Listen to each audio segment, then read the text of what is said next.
Hello, students. Today I'm going to upload a very important question on Shakespeare. Before starting the question, I would like to say that this channel is dedicated to all the students who are going to prepare for HPSC PGT exam, assistant professor exam of different universities and colleges, UPSC, RPSC, and other state exams. My videos will be helpful for all the students who are preparing for UG and PG English exams. So let's take the important question. So for today, the important question is, why is Shakespeare considered a great writer? So we'll start this question by putting a quote. Soul of the age, the applause, delight, the wonder of our stage. He was not of an age, but for all time. This is an important quote which we have taken from Ben Jonson. These words, this quote is spoken by Ben Jonson for Shakespeare. So this was the glowing tribute which Ben Jonson, Shakespeare's worthy rival, and sometimes a harsh critique paid to him. In this way, you are to begin your question, you are to begin your answer, and that will be very good for you because here you are putting your critical quote. Next, very important writer Alexander Pope. Alexander Pope asserted that Shakespeare was not an imitator but an instrument of nature. This is also a very good thing, which tells that really Shakespeare is a great writer. So he was not an imitator but an instrument of nature. He did not speak for nature, rather, it was nature who spoke through him. So, how beautifully it is written. And the quotation is also given. Nature herself was proud of his designs and joyed to wear the dressing of his lines. So, these are the words spoken by Alexander Pope. The inscription under Shakespeare bust in the Stratford Church, which reads, so next we'll give the example of Shakespeare bust, which was in Stratford Church, and the words under this bust are written, Shakespeare with whom quick nature died. Next critique we can take Matthew Arnold. Matthew Arnold sentimentally and quite simply wrote, others abide our question, thou art free. We ask and ask, thou smilest and art still out topping knowledge. Here the important line and the very first line is very important. You can add this line if you cannot add the whole all the lines. So other abide are question, thou art free. This is very important line. What primarily distinguishes Shakespeare from the host of his contemporaries is that, unlike them, he does not have only a narrow, limited range within which his genius operates. So, in this way, how he is different from his all his contemporaries is the thing that he was not narrow. His range of using theme, his range of using vocabulary, his range of using poetry, prose, poems, his range of using characters was not narrow. What Shakespeare deals with in the entire length and breadth of human life and character in all its complexity and variety. This is very good thing if you'll put in your answer. What Shakespeare deals with is the entire length and breadth of human life, because he like in his work he studied a lot about human life and characters and their complexity and variety, and all he poured there in his plays. With a rare critical acumen, Dryden pointed out that Shakespeare was the man who, of all modern and perhaps ancient poets, had the largest, most comprehensive soul. So, with a rare critical acumen, we are talking about Dryden here. So, Dryden has been called as a rare critical acumen. So, he pointed out that Shakespeare was the man who, of all modern and perhaps ancient poet, had the largest and most comprehensive soul. Shakespeare's plot construction is more often mentioned to be condemned than commended. So here, the negative, it is not the negative thing which we are writing here. Here, it is the positive thing, but we are writing in this way that it seems negative. Shakespeare's plot construction is more often mentioned to be condemned than commended as regards three unities. He was a sorrow offender, even the most important of the unities of action. The unity of action, sorry, here it is written unity of action was very often altogether disregarded by him, much to the annoyed of Ben Jonson or chagrin of Ben Jonson. So, as we already know, Ben Jonson was a great critique of Shakespeare, and he did not praise much Shakespeare, though at the end of Shakespeare's life he started praising him. But before, and if we talk about in many of his works, he criticized him a lot. So here he criticized, Ben Jonson criticized Shakespeare as Shakespeare did not follow all the three unities of writing work which were followed by all the British writers, all the French writers and Greek writers. But Shakespeare did not follow them. However, in his violation of unities, now we'll start writing in this way that it seems praise of Shakespeare. So, however, in his violation of unities, Shakespeare was one with his most contemporaries liked a lot. Shakespeare seems to have bothered more about the artistic unity of effect than any other mechanical observance of any one of three unities, or even that of all of them put together. So here we have shown that the use of three unities was a mechanical observance, was a mechanical process. But what Shakespeare has written artistically, it was found that it was all the unity of effect.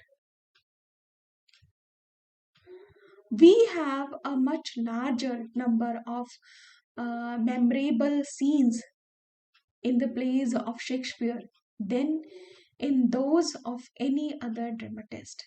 So, this is the important line, this is the important thing that you are going to write about all his main characters and all his main scenes which are very famous, and most of the people and most of the literary person people they know about these all the scenes.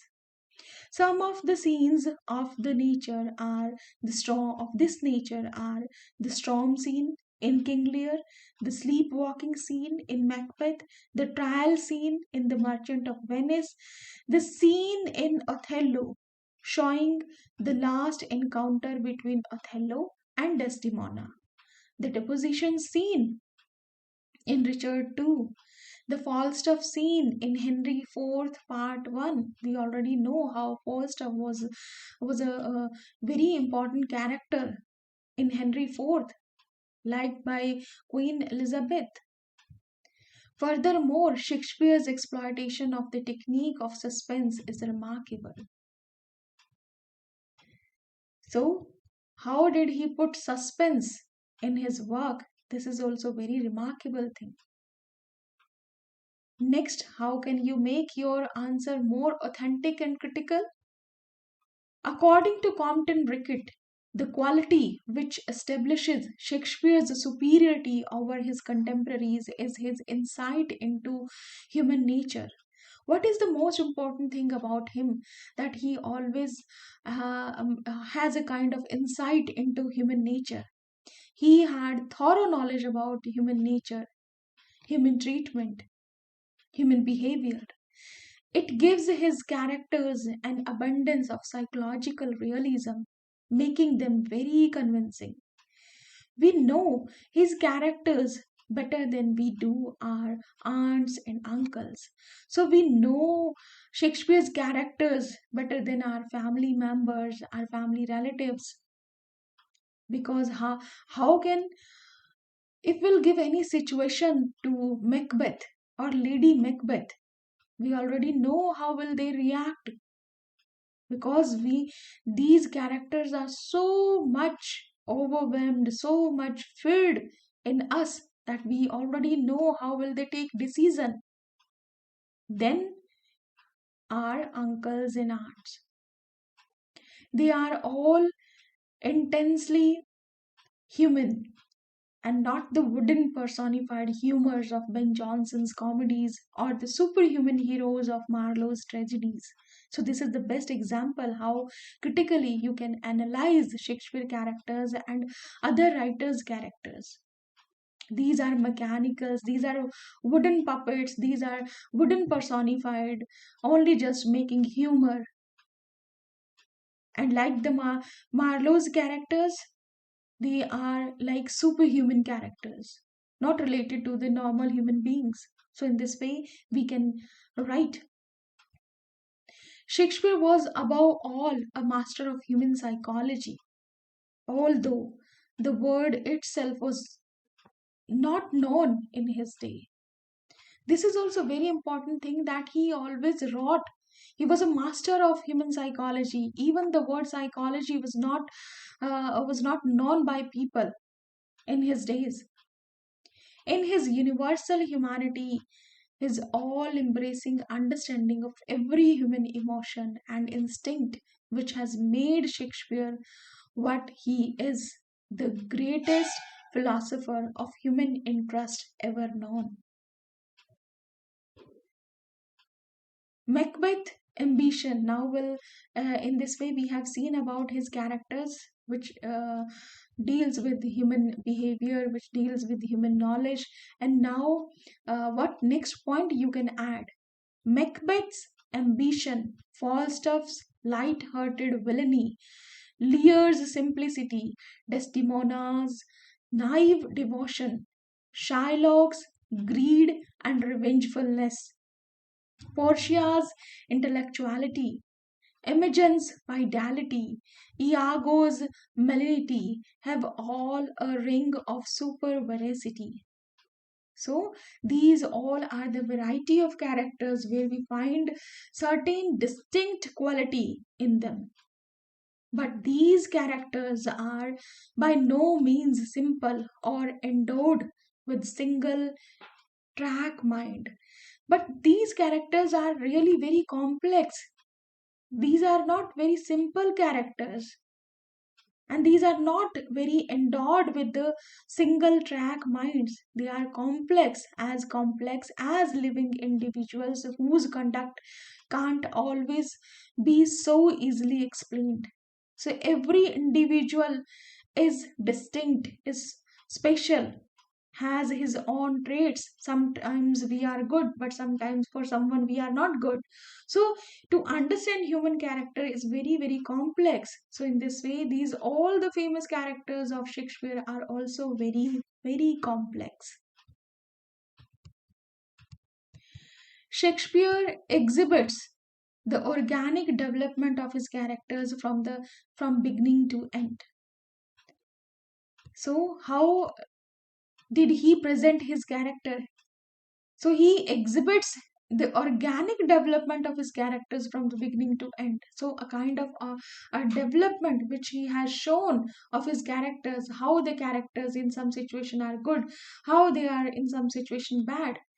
The senile Lear, the weak and fragile Lear of the end of King Lear is much different from the tempestuous Lear of the first scene.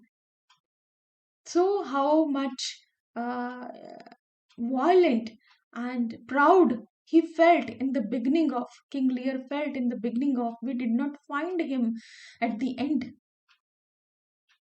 He has undergone a transformation amounting to redemption. So, this is a kind of transformation, a journey he shows. Shakespeare has shown the journey of his characters, how from good to bad and from bad to good, how they are transforming their life. Shakespeare characters are round rather than flat, according to E.M. Foster. They are capable of surprising us in a convincing way. Shakespeare's mastery of the female psychology is superior to his contemporaries and modern generations. So there are some mistakes. Please correct it here. Contemporaries is here and the modern N is left here. I'm so sorry. Next is, as Compton Rickett observes, we can put some critical uh, caught here.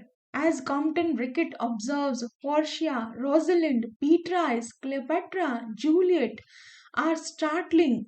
They all characters, female characters, they all are amazing, astonishing, startling, modern than women of Sheridan and Goldsmith.